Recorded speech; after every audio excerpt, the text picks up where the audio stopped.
మచిలీపట్నంలో నెలన్నర కిందట ఒక ఇంటిని కూల్చేశారు. అది జనసేన కార్యకర్త ఇల్లు. ఇప్పుడు ఇది పొలిటికల్ గా రచ్చ రేపుతూనే ఉంది.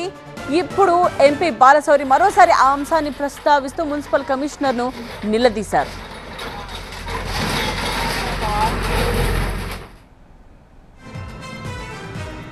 మచిలీపట్నం కొబ్బరి తోట ప్రాంతంలో ఎందుకు ఆ ఇంటిని కూల్చారో చెప్పాలంటూ నిన్న కృష్ణా జిల్లా దిశ సమావేశంలో నిలదీశారు ఎంపీ బాలశౌరి. ఎవరు చెప్తే కూల్చారు, ఎందుకు కూల్చారు, పోలీస్ బందోబస్తు ఎవరిచ్చారు, అన్నిటికీ సమాధానం చెప్పాలన్నారు.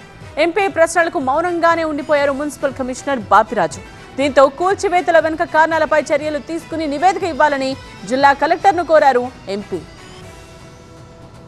మీకున్నటువంటి ఏ అధికారంతో మీరు ఆ ఇల్లు కూల్చారు, ఎవరిచ్చారు మీకు అధికారం? రిటర్న్గా ఇచ్చిందా, కోర్టు వారు ఏమైనా ఇచ్చారా, లేదా పైన మీకున్నటువంటి ప్రభుత్వ అధికారులు ఇచ్చారా? మీరు కలెక్టర్ గారికి ఏమైనా లెటర్ రాసి పర్మిషన్ తీసుకున్నారా? మీరు పోలీసు వారికి మీరు ఏ బేసిస్ మీద లెటర్ రాశారు? పోలీసు వారు 200 మంది ఎంపీకి పోలీసుని ఇంటి మీద పంపించి దారుణంగా లేడీస్ని అందరిని కూడా నెట్టిపడేసి ఇల్లు పాల్గొట్టారు. You should give the answer properly. ఇప్పుడు ఎవరు దానికి 40 లక్షలు 50 లక్షల రూపాయలు ఎవరు కడతారు?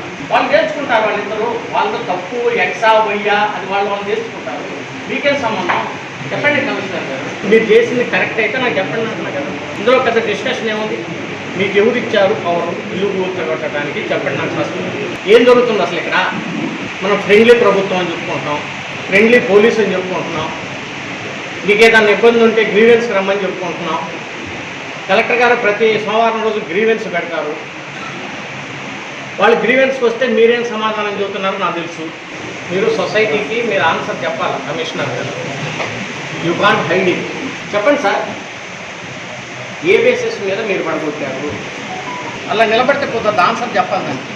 ఇల్లు కూల్చేటువంటి it's not a small issue, చిన్న విషయం కాదు. ఇల్లు కూల్చడం అనేది స్మాల్ ఇష్యూ కాదు.